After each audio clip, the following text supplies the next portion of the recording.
حضرت عمر بن عبدالعزیز بادشاہ تھے، آواز دی، گھر میں بیٹھے، بیٹی پانی کا پیالہ تو لاؤ۔ بیٹی خاموش ہو گئی، ساتھ والا کمرہ بیٹی کا، پھر آواز دی، بیٹے سن رہی ہو؟ کہ ابا جی سن رہی ہوں، پانی کا پیالہ دینا۔ بیٹی خاموش ہو گئی، تیسری آواز دی تو زوجہ پانی لے کے آ گئی، نے کہا حضور پانی۔ حضرت عمر بن عبدالعزیز کو غصہ آیا، کہنے لگے بچے کس لیے ہیں، وہ خود کیوں نہیں آئی؟ اب اتنی نافرمان ہو گئی ہے کہ ایک پیالہ پانی کا باپ کو نہیں دے سکتی، کیوں نہیں آئی؟ تو زوجہ کہنے لگی چلیں درگزر کریں۔ اس نے کہا ہے ابا کو نہیں بتانا، پی لے۔ کیوں نہیں بتانا؟ بتاؤ کیوں نہیں آئی؟ میں نے اس کو پکارا تھا، تمہیں پکارتا تو تم آتی، تمہیں بتانا پڑے گا۔ جب بات ذرا آگے بڑھی تو ماں تھی نا، بات بیٹی کی تھی، تو اماں رو پڑی، آنکھوں میں آنسو آئے۔ کہا کیوں روئی ہو؟ کہنے لگی بیٹی کا پجامہ پھٹ گیا، دوسرا ہے نہیں، اور آپ لے کے بھی نہیں دیتے، کمرے میں بیٹھ کے تو پجامہ سی رہی ہے، تو کہہ رہی تھی ابا کو بتانا نا، انہیں تکلیف ہوگی، تو وہ اس کے پاس دوسرا ہوتا تو آ جاتی، ایک ہی تھا، تو اس لیے نہیں آئی۔ حضرت عمر بن عبدالعزیز اٹھے، سر سجدے میں رکھا، کہنے لگے یا اللہ تیرا شکر ہے، تو نے میرے بچوں کو بقدر ضرورت روزی عطا فرمائی ہے، یا اللہ تیرا شکر ہے۔ ایک روایت میں نے پڑھی، کلیجہ منہ کو آیا، مصطفیٰ کریم بیٹھے تھے، تو سیدہ عائشہ صدیقہ رضی اللہ تعالیٰ نے عرض کی یا رسول اللہ صلی اللہ علیہ وسلم، وہ دیکھیں سیدہ فاطمہ آ گئی ہیں، وہ دیکھیں بی بی صاحبہ بغیر بتائے آ گئیں۔ حضرت فاطمہ الزہرا آئی، حضور نے فرمایا فاطمہ بغیر اطلاع کے؟ حضور چھوٹا سا کام تھا۔ کیسے آئی ہو؟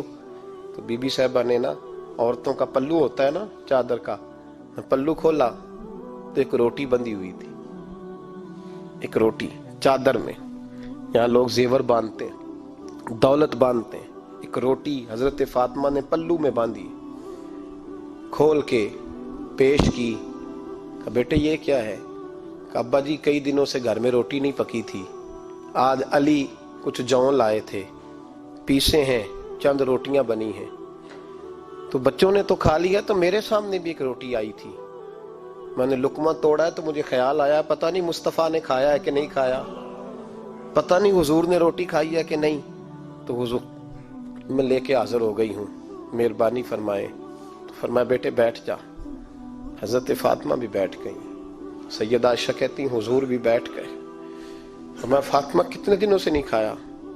عرض کی حضور 3 دن سے۔ فرمایا بیٹے میں نے 5 دن سے نہیں کھایا، آ جا۔ دونوں باپ بیٹی مل کے کھاتے ہیں، روٹی 2 حصوں میں حضور نے بانٹی، فرمایا چل آدھی تو کھا، آدھی میں کھاتا ہوں۔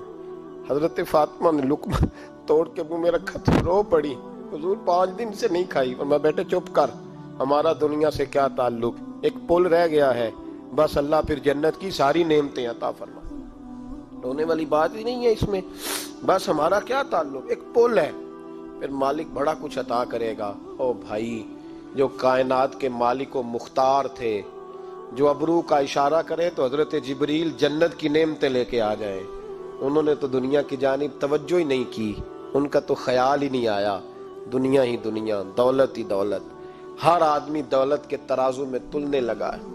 اب تو کلیجہ پھٹتا ہے، اب تو لوگ پوچھتے ہیں، اور میں کبھی کبھی بڑا مجبور ہوتا ہوں، آزمائش میں آ جاتا ہوں، لوگ کہتے ہیں جناب آپ سے کچھ قرآن کی آیات سننی ہے، آپ کتنے پیسے لیں گے؟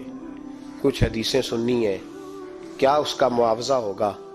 آپ سے اس نبی کا نام سننا ہے جس کا آپ کھاتے ہیں، جس کے نام پر آپ نے عزتیں لی ہیں، ان کا نام سننا ہے، آپ کا ریٹ کتنا ہے، آپ کتنے میں بیچیں گے؟